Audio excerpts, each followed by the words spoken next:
खिसियाई के बोला बैठल बारू मुहावा फुलाई के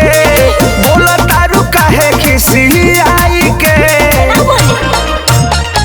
बोलो बोलो ये धनी करो ना इतना शोर हो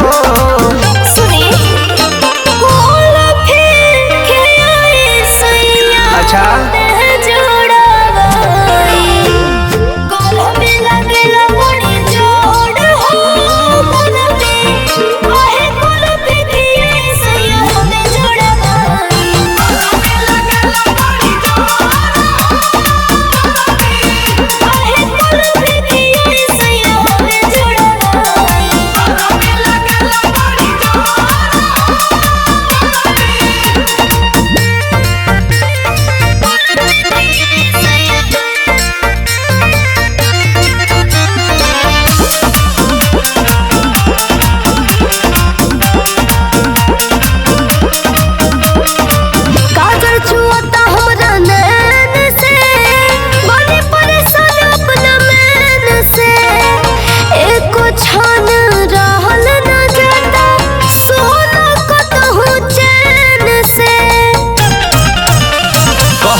ले आई हो झूलनियो आजे गढ़ाई हो सुना सुना ये धनी करो ना इतना शोर हो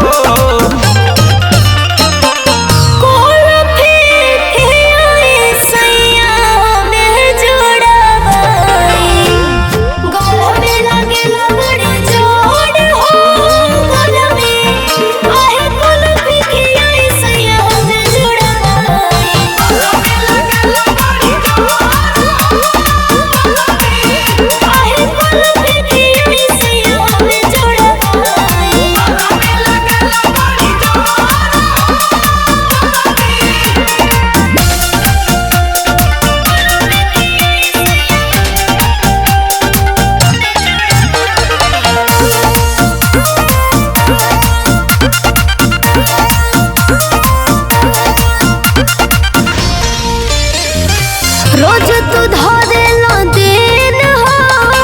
हम तो बने कम सेन हो छोटन मने से तो हर छूटे नया